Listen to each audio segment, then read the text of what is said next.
शिव भगवान की जय हो। नमः परमहंसा स्वादि चरण कमल चिन्मकंदाय भक्ति जन मानस निवासाय श्री रामचंद्राय धीयं सदा परिभवघ्नमभीष्टदोहम् सीतास्पदं शिवविरञ्चनुतं शरणं भृत्यार्तिहं प्रणतपालभवाधिपूतं वन्दे महापुरुषते शरणारविन्दम् त्यक्त्वा सुरेक्षितराजलक्ष्मी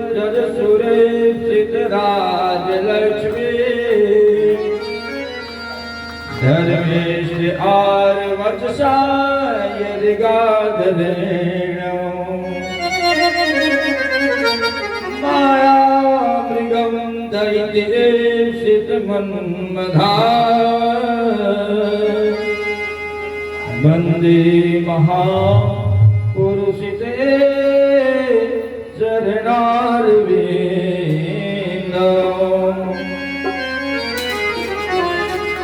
बंशी विभूषितकरा नवनीरदाभा पीताम्बरा तरुणबिम्बफलान्धदोष्ठा सुंदरमुखा दरविनीन्द्रनेत्रा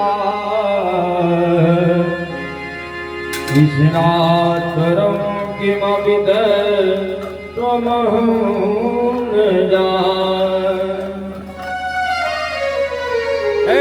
नारायणं नमस्कृत्य नरं चैव नरोत्तमं देवीं सरस्वतीं व्यासं ततो जयमुदीरये।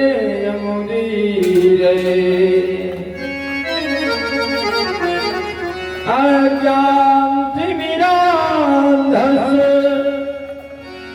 ज्ञानाञ्जनशलाकया चक्षुरुन्मीलितं येन तस्मै श्रीगुरुवे नमः।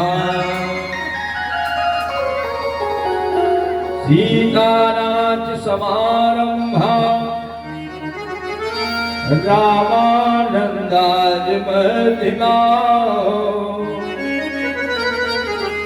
अस्मदाचार्यपर्यन्तां वन्दे श्रीगुरुपरम्पराम्। गौराङ्गं रसमयं नित्यं रसाचार्यरसोत्सुकम् श्रीरामनन्दन शरण देवाख्यं सद्विदा प्रणमाम्यहम्। जय जय श्री राधारमण जय जय कमल किशोर जय जय गोपी चितचोर प्रभु जय जय माखन चोर। भक्त भक्त भगवत गुरु चतुर नाम बपुए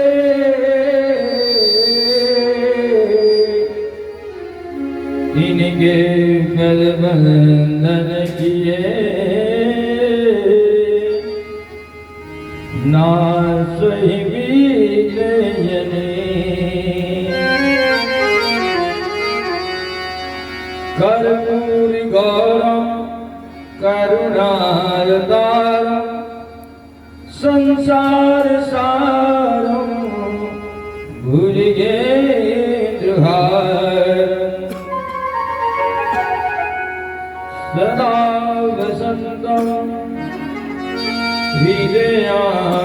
गोविंदे भवं भवानी सहितं नमामि।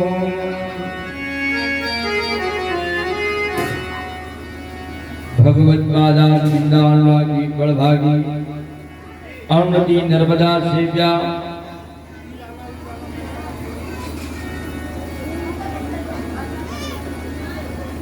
अनुसुईया एवं श्री किशोरी जी के परम चरित्र का अनुकरण करने वाली दिव्या तथा माताएं, हमारे देश के भावी कर्णधार बाल गोपाल परम कथा रसिक गण श्री हनुमंतलाल जी महाराज,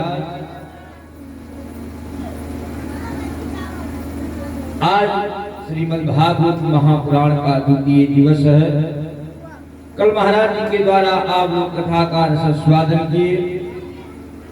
अभी महाराज जी का 7 बजे से कथा प्रारंभ होगा और आइए अपने वाणी को शुद्ध करें। इसके बाद में हरि की कृपा अपनी वाणी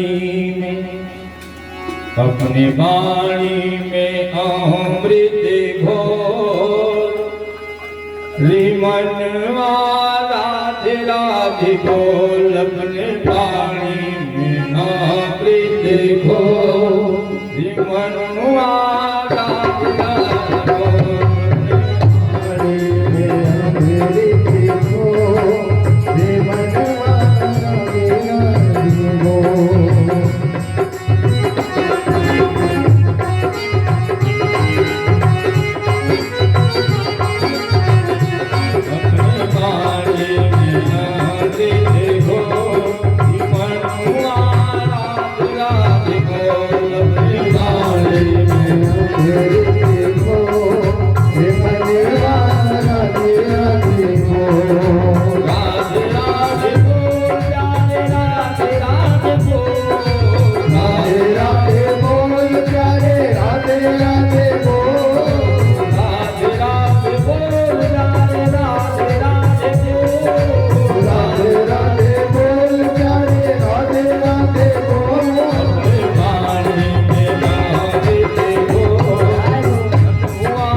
सच्चिदानंद भगवान की जय हो।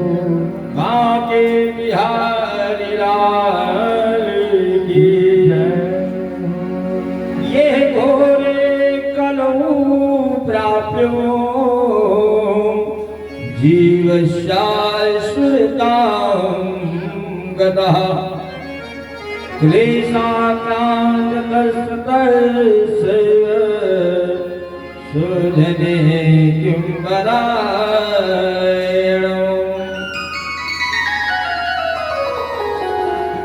अगर कलिकाल 88,000 महात्मा बैठे हुए सोना और सूद की प्रश्न और उत्तर प्रारंभ हुआ का महाराज यह कलिकाल आने वाला है। इस कलिकाल में जितने प्राणी हैं सब कलुषित हो जाए, दोष युक्त हो जाए, इनके कल्याण के लिए महाराज ऐसा कोई कथा श्रवण कराए जिससे सबकी मुक्ति हो जाए, पाप भस्म हो जाए, अज्ञान भक्त ज्ञान विरागा तो विवेको वर्धते महान। जिसमें भक्ति और ज्ञान वैराग्य हो महाराज, संसार का जो अंधकार दूर करना है वो सूर्य नारायण दूर कर सकते हैं, लेकिन जो अंतःकरण पटल में जो अंधकार भरा हुआ है उसको दूर करने के लिए भगवान का भक्ति ही काम करेगा। सूर्य महाराज ने कहा प्रीति शौनक चित्ते दे हेतु विचारिता सर्व सिद्धांत निष्पन्न संसार भयनाशना। शौनक जी ने कहा महाराज तुम्हारे हृदय में भगवान का प्रेम है, इसलिए मैं विचार करके तुम्हें संपूर्ण सिद्धांतों का निष्कर्ष ही सुनाता हूँ। 18 प्राण है, 18 प्राणों का रस जो है वो मैं आपको पान कराऊंगा। अगर मन से प्रश्न आपने किया है, अगर रोगी डॉक्टर के पास पहुंच करके अपना रोग बता रहा है, डॉक्टर उसी प्रकार से इलाज कर देगा। आपने अपना प्रश्न रखा और मैं आपको सभी सिद्धांतों का निष्कर्ष बता रहा हूं। काल ग्रास रास निर्नाश है कभी श्रीमद्भागवतम शास्त्रम कलो कीरेण भाषितो। श्री सुखदेव जी महाराज कलयुग में जीवों के काल रूपी सर्पों को मुख का ग्रास होने के ग्रास का अंतिक नाश करने के लिए श्रीमद्भागवत महापुराण का प्रवचन किया। अगर संसार में बचना चाहते हो आप लोग श्रीमद्भागवत महापुराण श्रवण करें। मन के शुद्धि के लिए इससे बढ़कर के कोई दूसरा साधन नहीं है। भागवत भागवत इतना ही शिक्षा है। भक्ति, ज्ञान, भाग हुआ मतलब वैराग्य, का मतलब त्याग। भक्ति ज्ञान वैराग्य और त्याग आ जाए वही श्रीमद्भागवत महापुराण देती है सबको शिक्षा। और ये जिसके अंदर 4 आ गया साक्षात भगवान विराजमान हो जाए। ना तो कोई त्याग करवाता है, न भक्ति करवाता है, न वैराग्य। इसलिए प्यारे सुखदेव जी महाराज के द्वारा कहा हुआ श्रीमद्भागवत महापुराण सुकेन भाषितम। भागवत के कहने वाले कौन? सुखदेव जी महाराज। और सुख कहते हैं तोता का, तोता उसी फल में तो मारेगा जो फल मीठा होगा। आप मूंद करके उसको खाएंगे तो मीठा ही आवाज होगा। तोता कभी खट्टे फल में तो नहीं मारता है। सुकेन कीनेन भाषितम, श्री सुखदेव जी महाराज के द्वारा कहा हुआ ये श्रीमद्भागवत महापुराण। एकस्मात् परम किंचित् मनः शुद्धेन विद्यते जन्मांतर भवेत् पुण्यो यदा भागवतं लभे।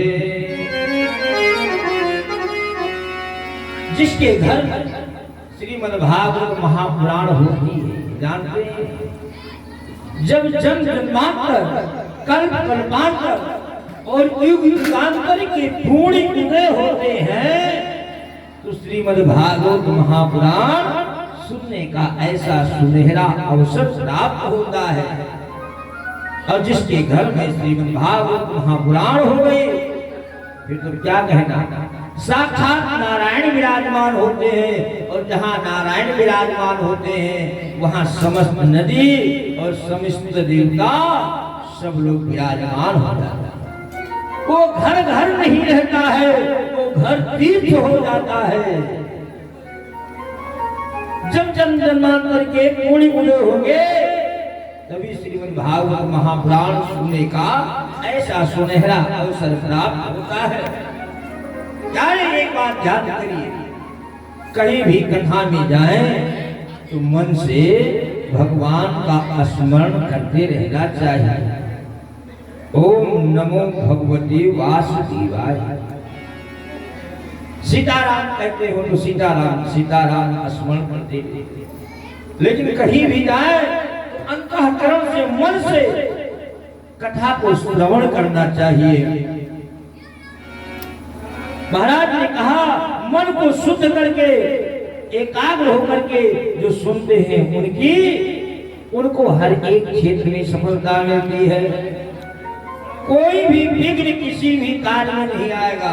जिस तरफ वो चलेंगे नारायण पहले ही कार्य कर देंगे, लेकिन मन में विश्वास होना चाहिए, श्रद्धा होनी चाहिए। कहा महाराज ये तो आपने कहा, लेकिन परीक्षिते कथा वक्तुं सभायां संसितेषु कथा सुधां प्रियच्छसु गृहीते सुधामिमा। ये भागवत के बारे में क्या जिस समय सुखदेव जी महाराज बैठे हुए कथा जैसे प्रारंभ करने लगे उसी समय देवता लोग अमृत का कलश लेकर के पहुंच गए और सुखदेव जी से कहा भगवान, प्रणाम करने के बाद में कहा भगवान मैं आपसे एक निवेदन करना चाहता हूँ। कौन सा निवेदन? कहा महाराज परीक्षित को श्राप लगा हुआ है, 7 दिन के अंदर मृत्यु हो जाएगी, इसलिए मैं अमृत कलश लेकर के आया हूँ। ये महाराज परीक्षित को पान करा दीजिए, महाराज परीक्षित अमर हो जाएंगे और भागवतामृत जो है वो मुझे दे दीजिए। देवता लोग श्रीमद्भागवत महापुराण सुनने के लिए तरस रहे हैं और मनुष्य तो अपना समय गंवा रहे, काम में लगे हुए। कुछ समय निकाल करके प्रभु का स्मरण कर लिया। अब परीक्षित की मृत्यु की बात नहीं कि 7वें दिन मृत्यु हो जाए, लेकिन देवता लोग अमृत कलश लेकर आ गए और ऐसे उन्होंने कहा महाराज ये जो भागवत अमृत है ये इनको पिला दीजिए। सुखदेव मुनि ने डांट करके भगा दिया, ऐ देवताओं तुम लोग बड़ी ठगिया हो।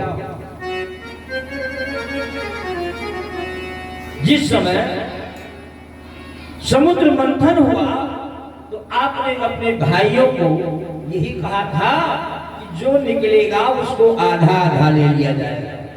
कितने चतुर हो तुम लोग। एरावत हाथी निकली, देवराज इंद्र ले गए। सब लोग जो भी प्राप्त किए सब देवता ही प्राप्त किए। अब अमृत निकला तो वो भी देवता लोग लेकर के चले गए। तो इसलिए आप लोग बड़े चतुर हो। मैं महाराज परीक्षित को कथा श्रवण कराने जा रहा हूँ और इसमें भी आप आकर के चतुरता दिखा रहे हो। यहाँ से भाग जाओ। डांट करके भगा दिया और कहा को सुधा को कथा के को काचा कोमल ब्रह्मरा तो विचारे सदा देवाज कहा आप कांच और कहा मणि, इसकी उपमा दे रहे हो। आप कांच ला करके श्रीमद् भागवत महापुराण ऐसे बहुमूल्य को आप कांच की और मणि की अदला बदली करना चाहते हो, मणि लेकर के जाना चाहते हो और कांच दे रहे हो। परीक्षित बैठे बैठे सुन रहे हैं। उसी समय महाराज भागवत से क्या होता है, अमृत से क्या होता है। कहा भागवत जो श्रवण कर लेता है वो भगवान के धाम को चला जाता है, कभी जन्म नहीं लेता है, बारंबार नरक में नहीं आना पड़ता है। पुनर्विजनन पुनर्विमरणम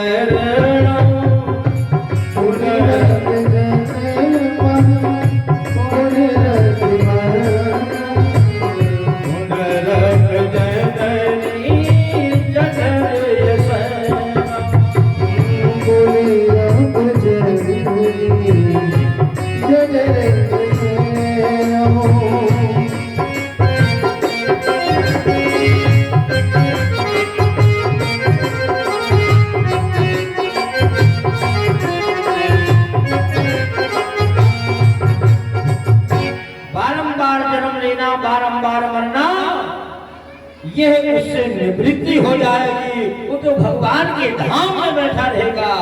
और ये जो ये अमृत लेकर के आए हो, इससे क्या होगा जानते? जब तक आपका पूर्ण रहेगा तब तक आप वहां रहेंगे। पूर्ण आपकी समाप्ति आपको फिर ढकेल दिया जाएगा। पूर्ण पापम विसर्जन, जैसे आपका पूर्ण समाप्त फिर नरक का चालू हो जाएगा। सुखदेव जी महाराज ऐसे डांट करके भगा दिए।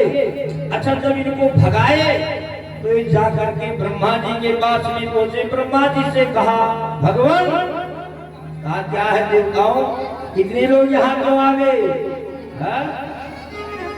कहा महाराज एक बात बताइए, भागवतामृत ऐसे अमूल धन को महाराज परीक्षित को श्रवण करा और मैं अमृत का कलश ले जाकर के दिया, उसको सुखदेव मुनि ने डांट करके भगा दिया। महाराज ऐसा उसमें कौन सा गुण है भागवतामृत में कि जो मुझे नहीं श्रवण कराया गया? देवता लोग व्यापारी के तरह आए थे अदला बदली करने के लिए, इसलिए सुखदेव मुनि ने डांट कर भगा दिया।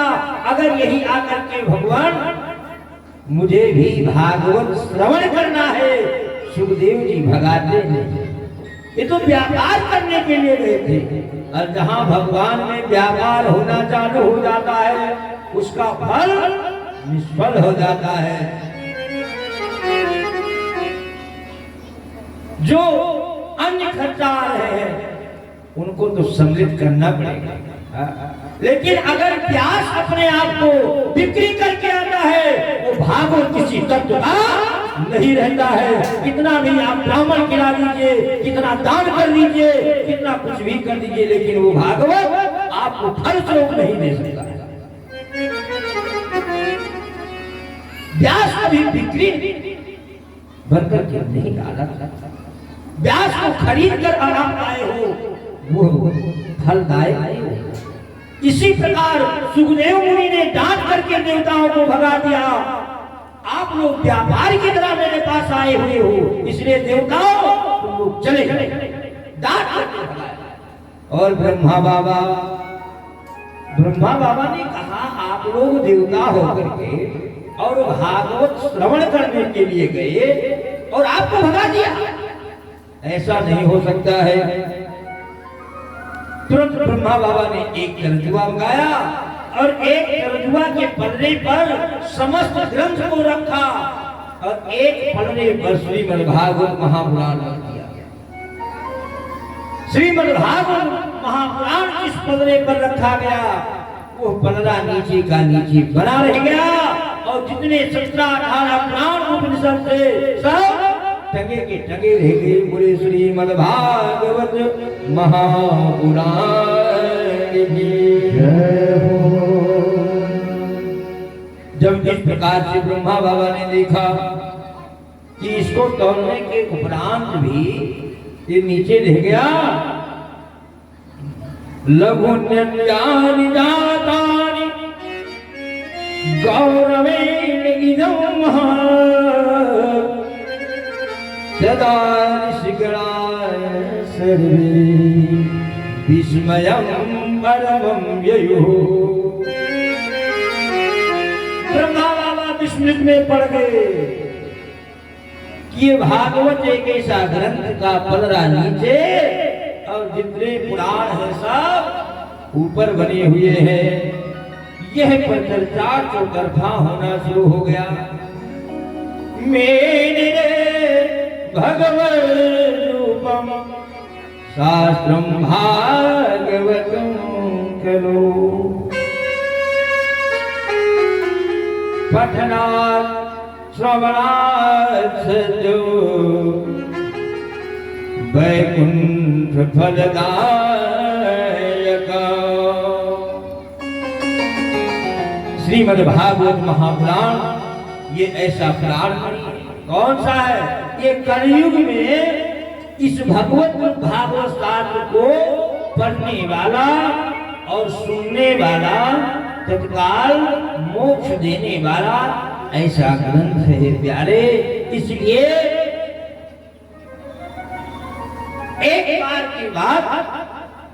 एक बार नारद जी ने ये श्रीमद्भागवत महापुराण ब्रह्मा जी के मुख से इसे श्रवण कर लिया था और सप्ताह श्रवण करने की विधि तो इसे सनकादियों ने ही बताई। जैसे सनकादियों का नाम लिया तैसे कहा महाराज ये असंभव को संभव क्यों कर रहे हैं? क्यों? पहली बार नारद कहीं नहीं टिकते थे 2 घड़ी के ज्यादा और जो सनकादि थे सनक सनंदन सनातन जो सनत कुमार ये चारों भाई ये भी कहीं नहीं टिकने वाले थे।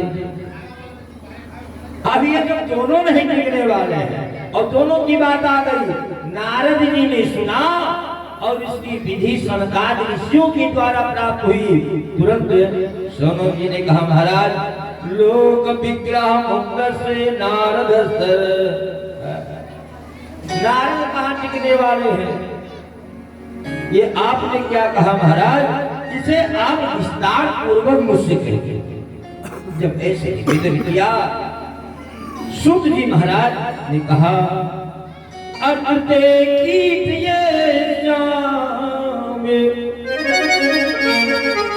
भक्ति युक्तम कथा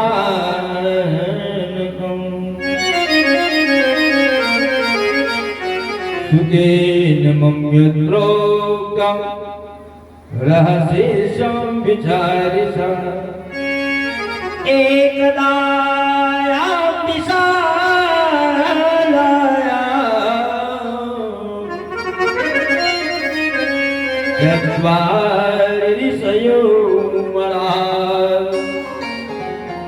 सत्संगार्थं समायाता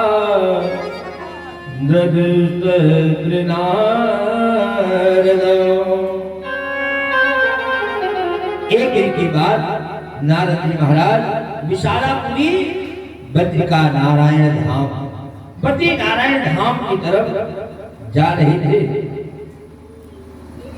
और उधर से चारों राजकुमार, चारों सनत कुमार बद्रिका आश्रम की तरफ से आ रहे थे और नारद जी बद्रिका आश्रम की तरफ जा रहे थे। तो चारों कुमार ने नारद को देखा तो नारद का मुख मलिन था। अच्छा एक बात कही, कोई कष्ट रहता है तो चेहरे पर प्रसन्नता रहती है? नहीं रहती है, चेहरा मलिन हो जाएगा, चाहे रुपया पास में ना हो या आपके पास कोई वस्तु की कमती हो या आपका बहुत प्यारा व्यक्ति चला गया हो, तो मुख तो मलिन रहेगा ही रहेगा, उदासीनता रहेगी ही रहेगी। यही उदासीनता नारद जी के चेहरे पर विराजमान थे। नारद कभी भी कहीं जाते थे तो उनका एक मंत्र था, श्रीमन नारायण नारायण हरे हरे, श्रीमन नारायण नारायण हरे हरे, श्रीमन नारायण नारायण हरे हरे, श्रीमन नारायण नारायण हरे हरे, श्रीमन नारायण नारायण हरे हरे, श्रीमन नारायण नारायण हरे हरे,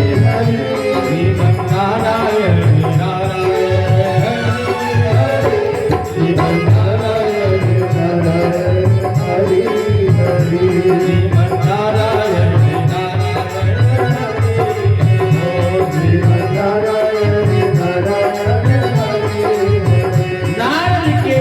यही मंत्र रहता था, नारायण नारायण नारायण 24 घंटा स्मरण करती थी। लेकिन आज जब सनत कुमारों ने नारद को देखा कि मुख मलिन है तो सनत कुमारों ने आवाज लगा दिया, कथम ब्रह्मं दीन मुखा कुतः चिंता भवा, त्वरितं गम्यते पुत्र कुतश्चागमनं तव।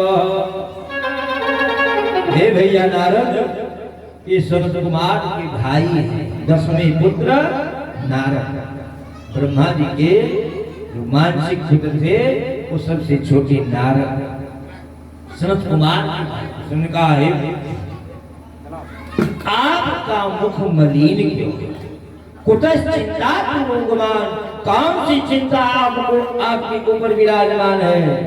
आपका मुख मलिन क्यों है? आप कहाँ से आ रहे हैं? आप कहाँ जा रहे हैं? कुतः गमनं तव, आप कहाँ जा रहे हैं महाराज? जब इस प्रकार सनत कुमारों ने प्रश्न किया नारद जी से, तो नारद ने कहा, भैया मैं क्या बताऊं आप, सबसे बड़ा अगर कष्ट होता है तो किसको होता है? संत को होता है। संत सदैव मस्त में रहने वाला अगर उदासीन कभी भी जीवन में होगा तो किसी भक्त के लिए ही होगा।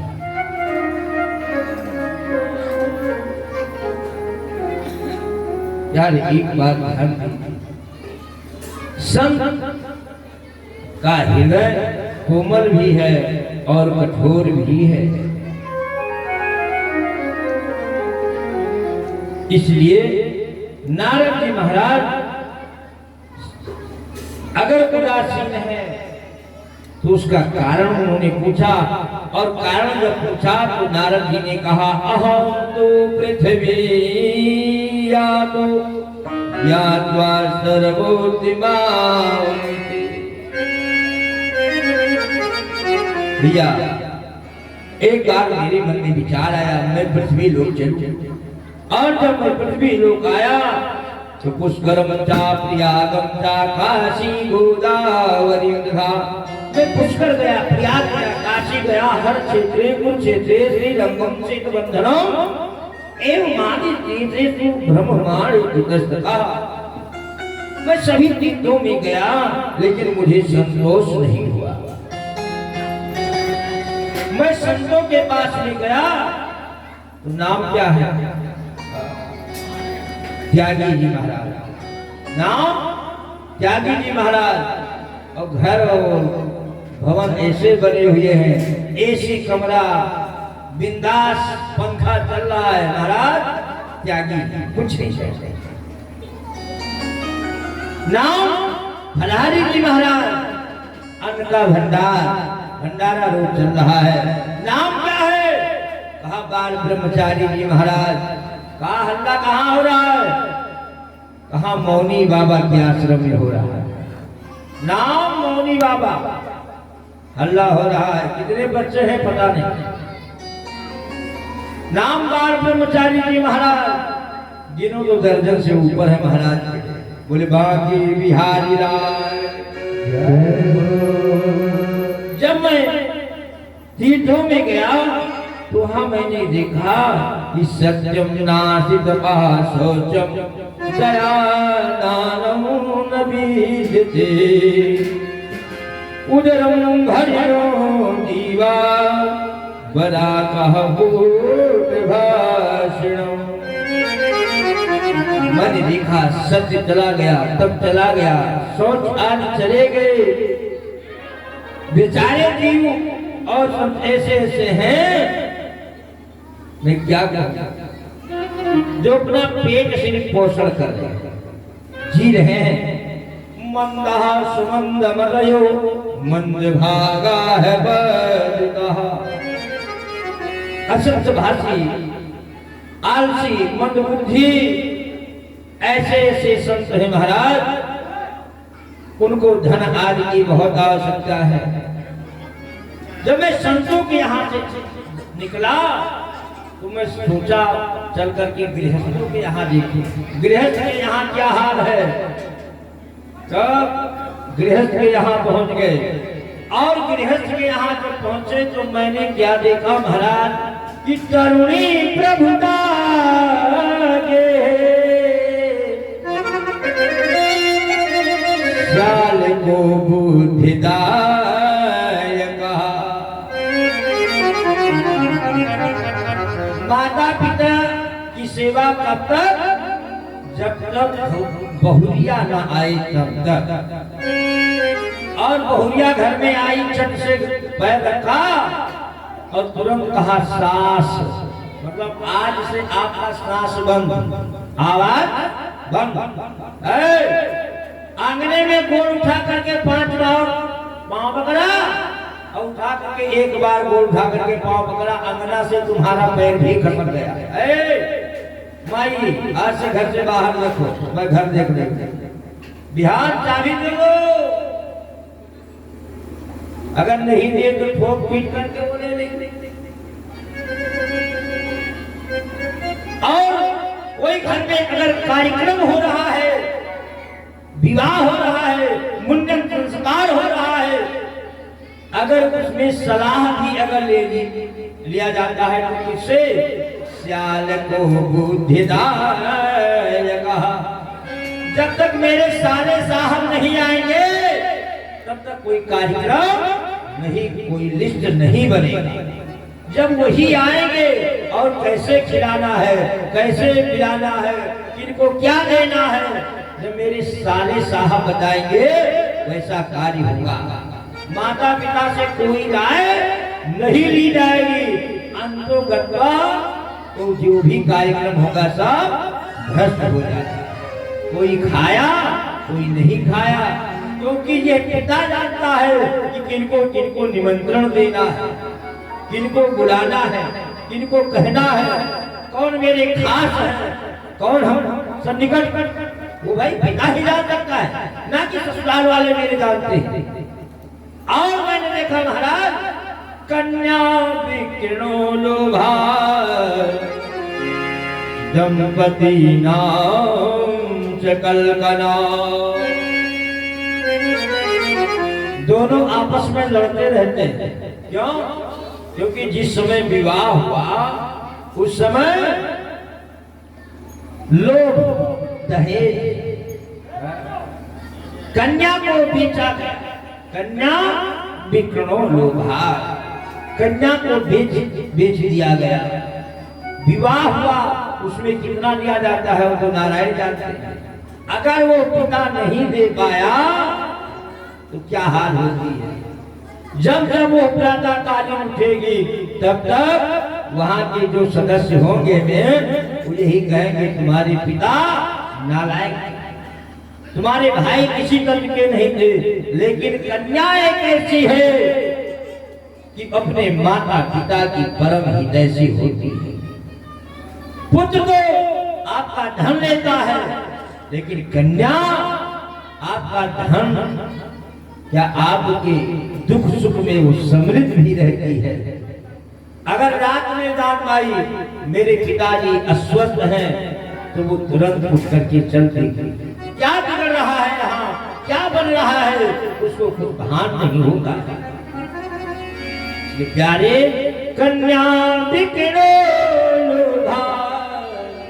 दंपति नाम चकल गना, दोनों आपस में लड़ते रहते हैं, उनका परामर्श नहीं बनता है। और इस प्रकार से कहा महाराज जब मैं गृहस्थों के यहाँ से चला तो मैं जा ही रहा था, इतने में एवं पश्चिम करे दोषा पर्यटन नवनी वहन यामुनम तटमापन्नो यत्र लीला हरे भो। मैंने समस्त तीर्थ में भ्रमण किया, मैं सब जगह गया। मेरे मन में एक विचार आया कि मेरे कन्हैया यमुना में, यमुना के किनारे वृंदावन मथुरा बरसाना में उन्होंने अपना बालपन व्यतीत किया, इसलिए चल करके वहां पहुंचा। जब मैं वहां जा ही रहा था कि एक मेरे सामने स्त्री दिखाई पड़ी जो जर्जर युवा, जो स्त्री थी वो युवा, उसके दो पुत्र थे वो बड़े बड़े अचेत अवस्था, आपस में तमाम बैठी हुई कुछ स्त्रियां सेवा कर रही हैं, कोई बीना हिला रही, कोई जल ला रही, कुछ कर रही। मैं उनके पास भाई जहां स्त्री बैठे कुछ बात कर रही हूँ और रो रही हूँ, क्योंकि इनका रोना कब आ जाए और कब हंसना आ जाए ये नहीं पता। क्षण भर में रो लेना और क्षण भर में हंस लेना। अब कहीं जाकर के पुरुष देवता कहें माता जी क्या बात है, अब कहो कहा है बुलाए थे आपको, क्या क्या आपको मैंने बुलाया था, यहाँ क्यों आ गए बताइए।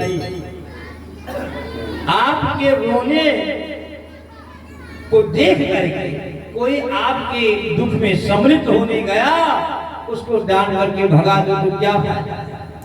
अब नारद जी बैठे हैं दूर, सोच रहे हैं पूछूं, लेकिन पूछा नहीं। नारद जी अपने मन में सोचा कि किनारे से निकल ले, बस बात बन जाए। अगर कोई काम इशारे से बन जाए तो कहने की क्या आवश्यकता है, कोई आवश्यकता। एक माता जी के यहाँ एक संत जी आए। जब संत जी आए तो भाई संत की सेवा भी अच्छी होती है। अब बढ़िया अच्छा भोजन बनाया और भोजन बनाने के बाद पापड़ बनाया। क्या पापड़। अब माता जी कुछ वयोवृद्ध थी, संत जी से कहा महाराज चल करके भोजन ग्रहण।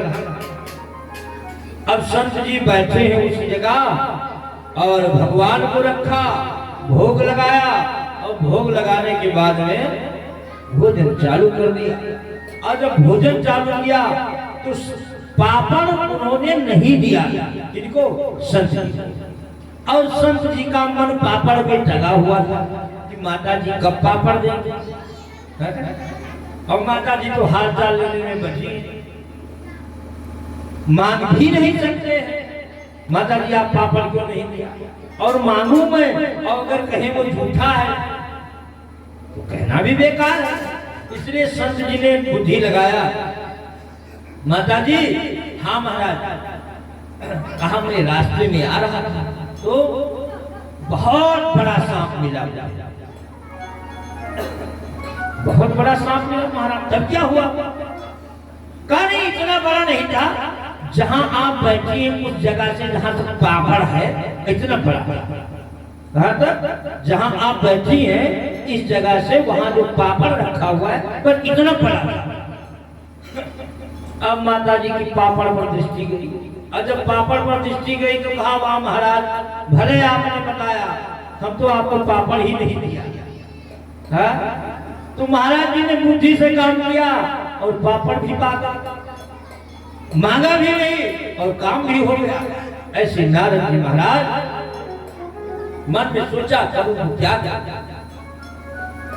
नारद जी बीना उठाए और हरि का स्मरण करते हुए स्त्री के बगल से, उन महिलाओं के बगल से जब ये निकले नारद जी, उसी समय वो स्त्री ने आवाज लगाई, भो भो साधु क्षणम तिष्ठ मां चिंता मत नाश, दर्शनम तव लोकस्य सर्वथा घरम वरो। अरे महाराज, भो साधु क्षणम तिष्ठ, महाराज क्षण भर के लिए रुक जाइए। और नारद जी वही पॉइंट कह रहे थे कि ये कैसे मैं उनके पास में पहुंचूं। उस समय वो आवाज भी लगाई, नारद जी पहुंच गए। नारद जी ने कहा, काशित्वम कापि मोचे मां नार्यः का पद्मलोचना वदिदेव सविस्तारम स्वरस दुख शिकारणम। हे देवी, काशित्वम तुम कौन हो? कापि मोचे मां, ये दोनों कौन जो जर्जर अवस्था में पड़ी हुई हैं? ये स्त्रियां जितनी हैं ये कौन सी हैं? वह देवी सविस्तारम, विस्तार पूर्वक मुझसे आप बताइए। भक्ति वो बाल युवावर्ग में बैठी हुई महिला, उन्होंने कहा, अहम भक्ति ख्याता इमो में तनयो मतो ज्ञान वैराग्य नामानु काल योगीन जर्जरो। मेरा नाम भक्ति है और ये जो पड़े हुए हैं ये मेरे बेटे, इनका नाम ज्ञान, इनका नाम वैराग्य। अब बताइए, माँ युवा हो और बेटा बिल्कुल जर्जर अवस्था में हो, देखने में लगे 90 साल का और माता जी लगे 16 से 20 वर्ष, 25 वर्ष, 30 वर्ष, तो बात कैसे जमेगी? और आपने महाराज पूछा ये स्त्रियां कौन है? तो कहा ये स्त्रियां गंगा नदी आदि जो है ये मेरी सेवा कर।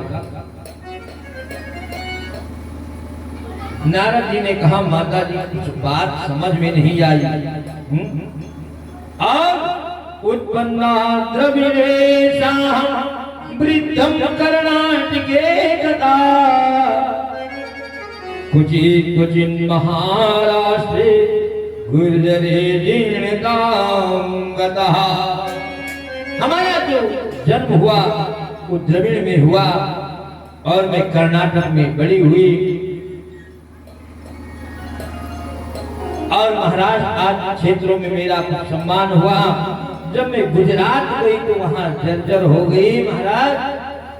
मैं वहां से जब पुनः वृंदावन में आई, प्राप्त नवीन स्वरूपिणी, मैं विवाह हो गई और मेरे बेटे जर्जर। क्यों?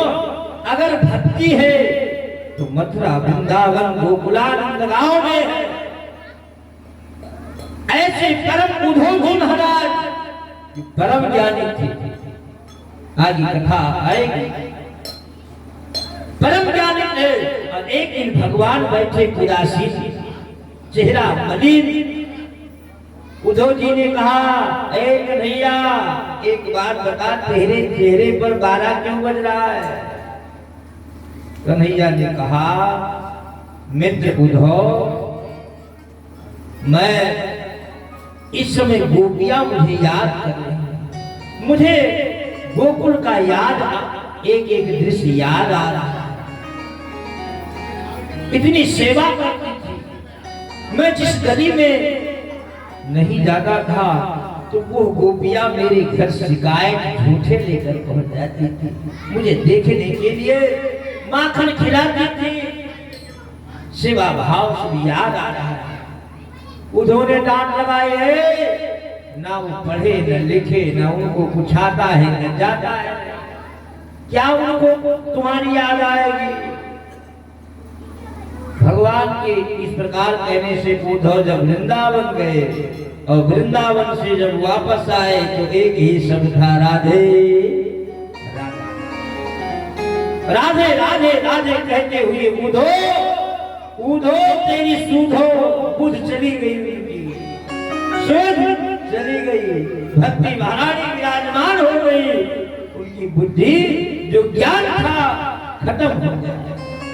ऐसे उद्धव जी महाराज वो वृंदावन, वहां भक्ति महारानी सदैव नृत्य करती है, ज्ञान वैराग्य जर्जर पड़े हुए हैं। महाराज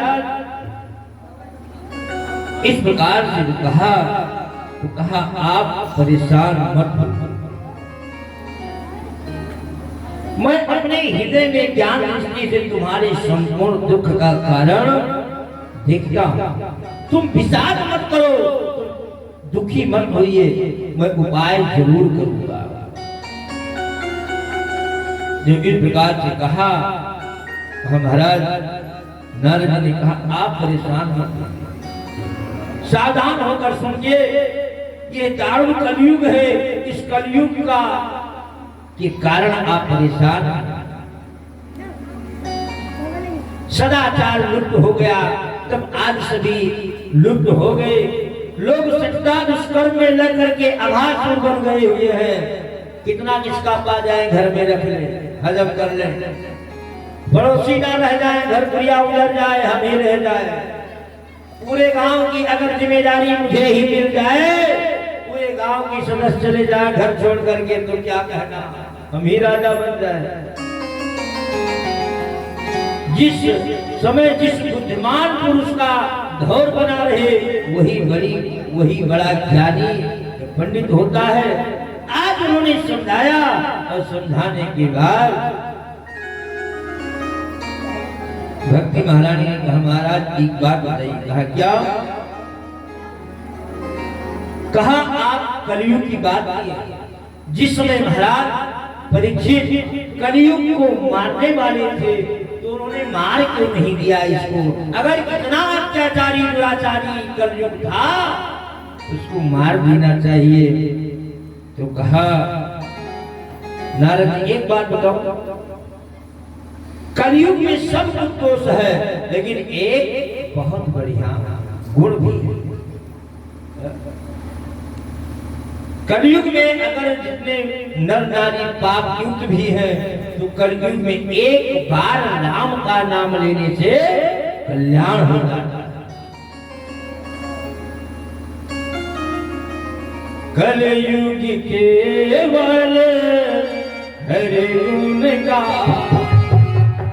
कलयुग केवल हरि गुण का,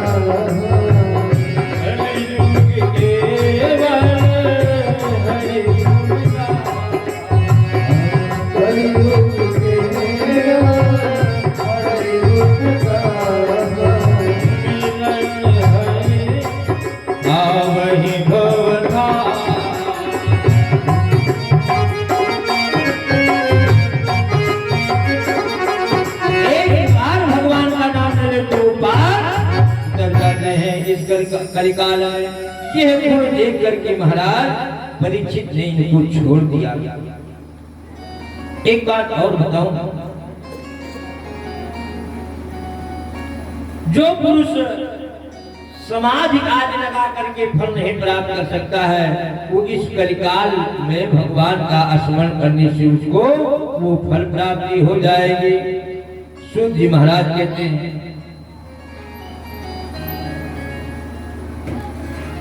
बोले सच्चिदानंद भगवान की, बांके बिहारी लाल की, श्रीमन नारायण नारायण हरे हरे, श्रीमन नारायण नारायण हरे हरे, श्रीमन नारायण नारायण हरे हरे,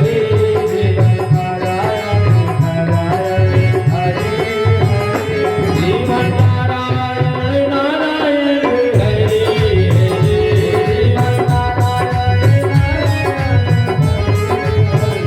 श्रीमन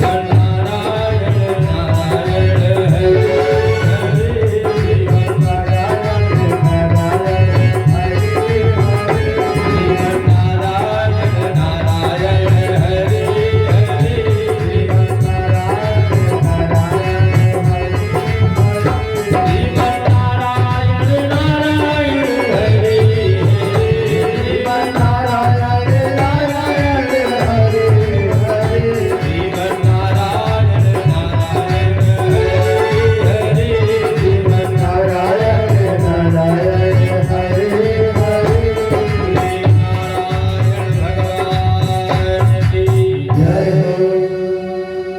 नारद जी महाराज भक्ति महारानी जी ने कहा, आप व्यर्थ ही अपने आप को क्यों खेद में डाल रही हो?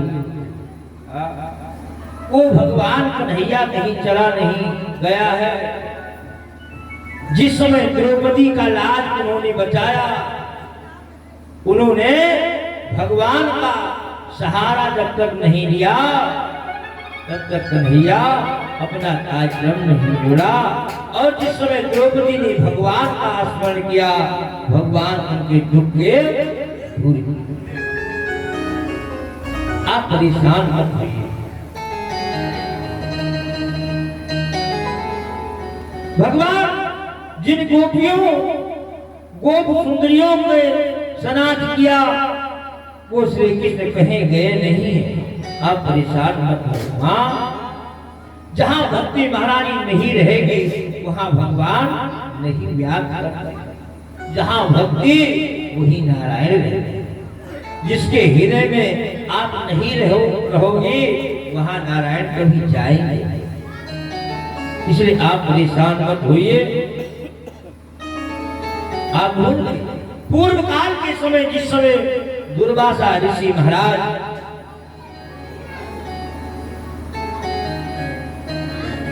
को कितना कष्ट भोगना पड़ा। एक मात्र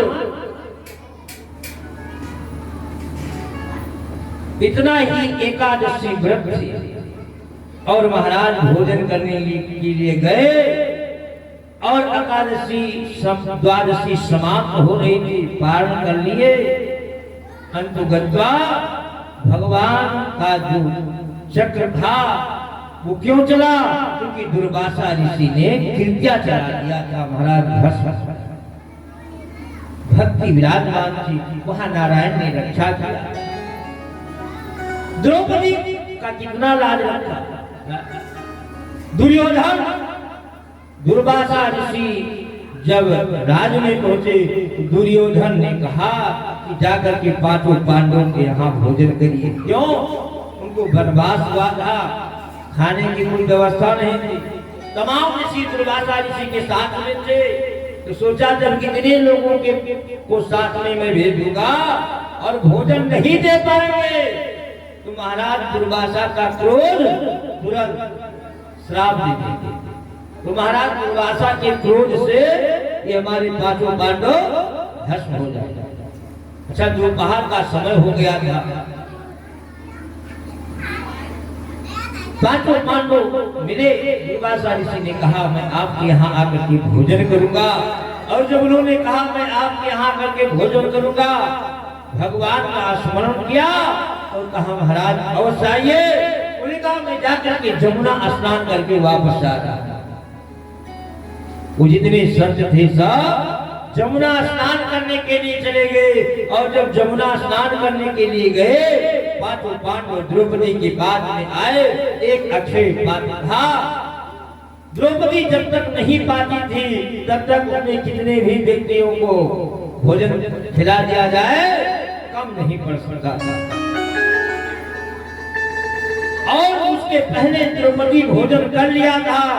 अक्षय पात्र को मान भी डाला था और मान करके रख दिया।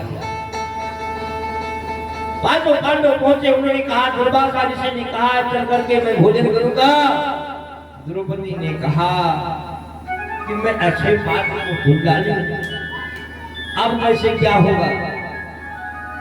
मन में कन्हैया को याद किया और भगवान उसी समय आ गए।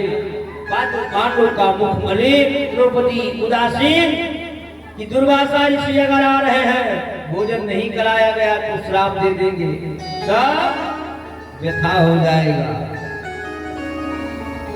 भगवान ने कहा, बहन एक काम कर, कहा क्या कहा, अक्षय पात्र को लिया। अक्षय पात्र को खूब अच्छे ढंग से द्रौपदी ने देखा, उसमें कोई कण नहीं था।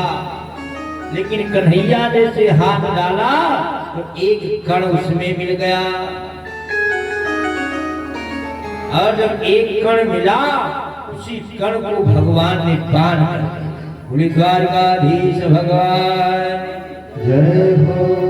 उसी कण को पान कर गए। और जितने संत यमुना में स्नान कर रहे थे सब बड़ी देर से डकार, सबका पेट भर गया। अब एक संत दूसरे से कहते हैं देखिए भैया, पांचों पांडवों के यहाँ निमंत्रण है, मैं तो नहीं पाऊंगा, मेरा पेट भरा हुआ। अब आपस में सब बात करते करते महाराज दुर्वासा ऋषि को भी पता लगा। दुर्वासा ऋषि ने कहा भैया लग रहा है मुझे भी पेट मेरा भरा हुआ है। तो कहा क्या होगा, तो भोजन बना हुआ है, क्या कहोगे। दुर्वासा ऋषि ने कहा एक काम करो। कहा क्या, कहा जमुना का तट पकड़ो और पकड़ते पकड़ते चले चलो बाहर निकल लो, जाओ ही मत, और नहीं जाओगे तो बात ही खत्म हो जाए। तो कन्हैया ऐसे लीलाधर कहीं गए नहीं है माँ, तो परेशान मत होइए। इस प्रकार से जब कहा तो एक बात, नारद जी महाराज ज्ञानपुर बैराग के पास पहुंचे और कान में वेद गीता पुराण सब सुनाया। लेकिन वो निद्रा से उनकी भंग नहीं हुई, निद्रा में खड़े हुए। गीता पाठे मुहुर्मुहुर्, जब गीता का पाठ सुनाते हैं तो थोड़ा अचेत होते हैं, इसके बाद अपने होश में नहीं आया। और जब ऐसे परिस्थिति में नारद, अच्छा नारद जहां लग जाए वहां तो काम, अगर बनना होगा तो बिगड़ भी सकता है और बिगड़ा हुआ बन भी सकता है। अगर यहाँ प्राणी सबसल बैठे हो और कुछ न इतना ही कह दीजिए, अरे यहाँ भी आजकल बहुत नारद है। हाँ हमने देखा घर में पूजा करा रहे थे और बेचारे मोटरसाइकिल से निकले बाहर, तो किसी एक स्त्री थी वो रो रही थी, उसके बच्चा बीमार था। उन्होंने कहा कि भैया लेते चलिए, बाजार छोड़ देना, हम दवाई करा लें। तो बेचारे दयावान थे, उन्होंने मोटरसाइकिल पर बैठाया और उधर से एक गांव वाले मिल गए। उन्होंने देखा इतनी सुंदर स्त्री को ये बैठाए लिए जा रहे हैं, और गांव के बाहर घर था, वो पहुंच गए और बड़ी जोर से आवाज लगाई भाभी जी, और तुरंत निकली। कहा आप नहीं थी, कहा वो किसी को तो बैठाएंगे जा रहे हैं। तो आंख बबूला, क्या परिस्थिति है नहीं पता। आई हमसे कहा महाराज जी उपाय करिए, बहुत गड़बड़ हो गई। कहा कौन सी गड़बड़ी हो गई। कहा महाराज बस मैं जानती है बात, वो बाहर कुछ करते हैं पता, ये पता लगा मुझे। अरे भैया नहीं बताते तो आज मेरी आंख खुलती भी नहीं। कहा कौन भैया? तो उन्होंने मुझसे तो नाम बताया लेकिन किसी से नहीं बताया। तुम कहा आप भैया अच्छे परिवार में अच्छा व्यवस्था, अच्छे प्रेम में अच्छी मिर्ची का प्रयोग कर दिया। अब वो बेचारे पहुंचे नहीं, तुरंत ठहाका चालू हो गया। जब बाहर जो बरामदा था उसमें मारपीट चालू हुआ तो हम 3-4 पंडित थे वो भी निकले। और जैसे निकले किसी कहा महाराज जी आप लोग जाओ बैठो, हम निपट लेंगे आज से, या ये रहेंगे या हम रहेंगे। तो कुछ ऐसे आजकल भी नारद है और बाहर जो पहले जो नारद थे ही थे। नारद जहां लग जाते हैं वहां उद्धार हो जाता है, कल्याण भी हो जाता है। क्यों? ध्रुव को उन्होंने अच्छा मार्ग बताया, प्रहलाद आज क्या उन्होंने जिनको मार्ग बताया वो कल्याण हो गया। इसलिए संत लोग सदैव मस्त रहते हैं। वारे मौज फकीरा दी, वारे मौज फकीरा दी, वारे मौज फकीरा दी, वारे मौज फकीरा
दी, वारे मौज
फकीरा दी।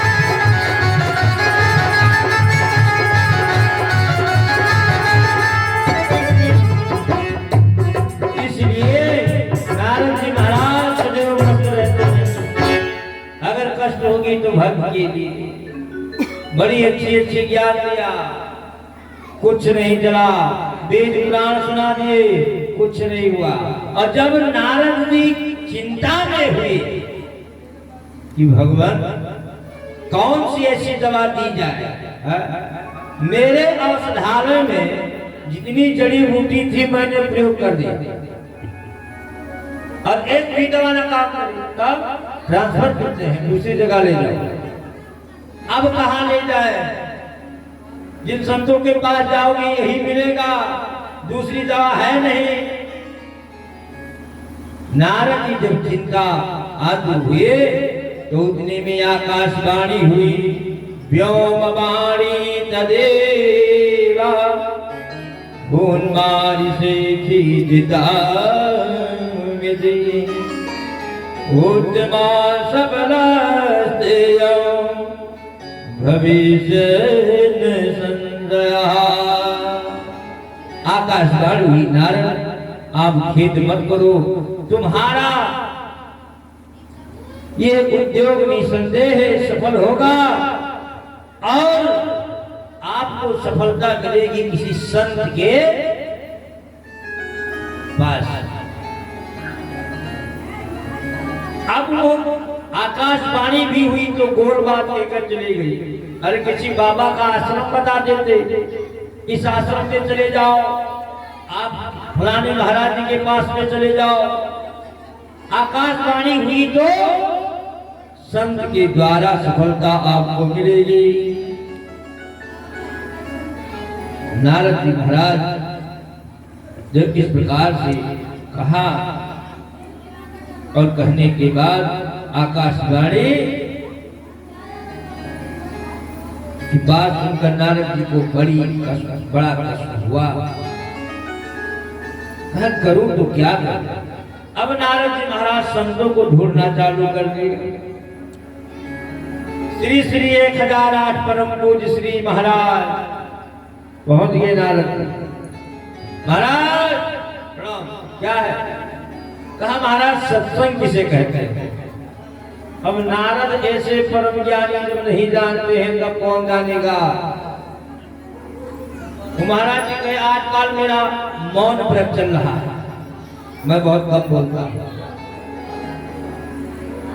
जो कोई संत रास्ते में मिल जाता है और चौतरफा ये हाहाकार हो गया, नारद संत ढूंढ रहे भैया, सत्संग किसे कहते हैं?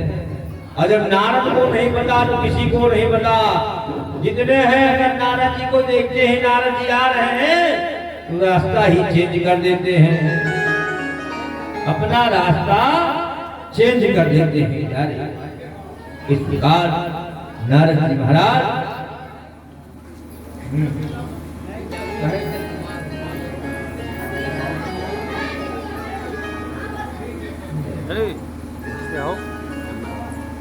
इसलिए स्थान से जितने महात्मा हैं सब अपना कुटिया ही त्याग कर चले जाते हैं। महाराज यही मैंने सब जगह देखा और मन में यही विचार आया कि उत्तराखंड में चले, बद्रिका आश्रम की साइड में बड़े बड़े बैठे महात्मा बैठे होंगे, उन्हीं से सत्संग करेंगे, उन्हीं से ज्ञान प्राप्त करेंगे। ऐसी बात है भैया। अच्छा जब ऐसे प्रश्न को कहा तो कहा आप परेशान मत हो,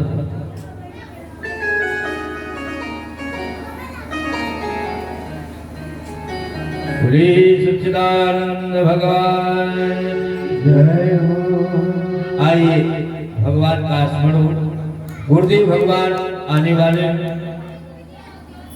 और आप लोग उनके मुखारविंद द्वारा कथा का रसा स्वादन करें।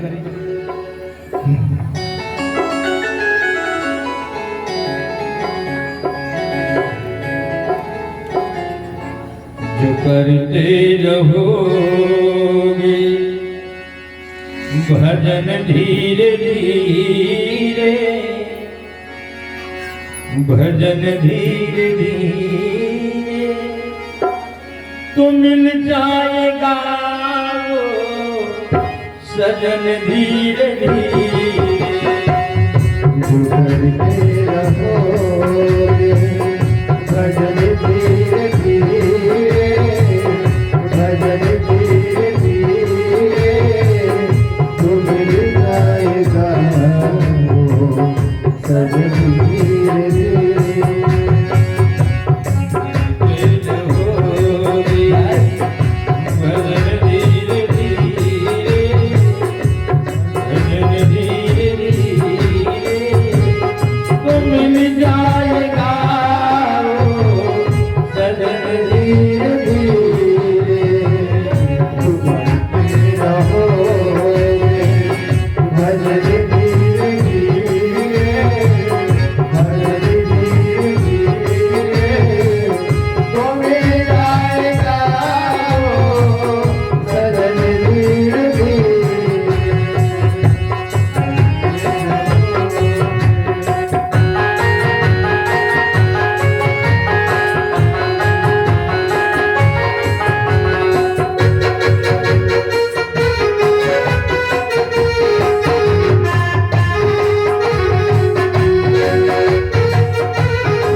ये करके जो देखो यतन धीरे धीरे मिल जाएगा भजन धीरे धीरे करते रहोगे भजन धीरे धीरे भजन धीरे धीरे तो मिल जाएगा भजन धीरे धीरे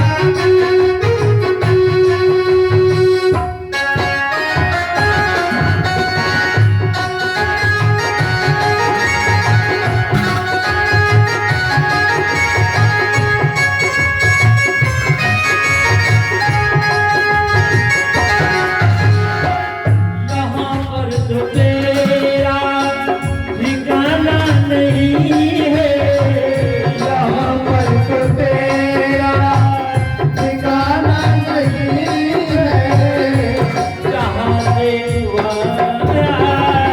जाना वही है कहाँ से तू आया जाना वही है जहाँ से तू आया जाना वही है जहाँ से तू आया जाना वही है घर में हरि का घर में हरि का मदन धीरे धीरे बदल धीरे धीरे तो मिल जाएगा भजन धीरे धीरे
करके जतन को तुलसी ने पाया वो करके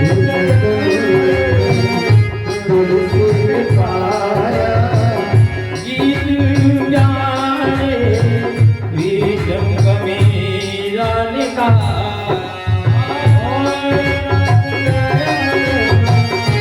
मेरा बेटा प्रभु को सौंप दे प्रभु को सौंप दे जीवन धीरे धीरे जीवन धीरे धीरे तुम मिल जाएगा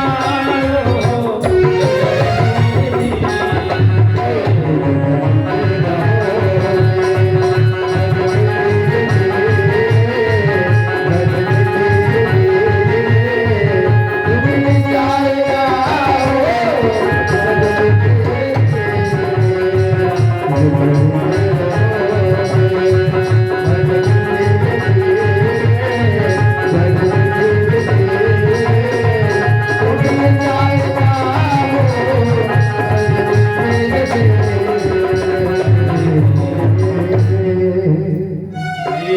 सच्चिदानंद भगवान की जय हो। गुरुदेव भगवान आने वाले हैं। आप लोग दैनिक नित्य क्रिया से निवृत्त होकर के आप लोग आकर की कथा का रसा स्वागत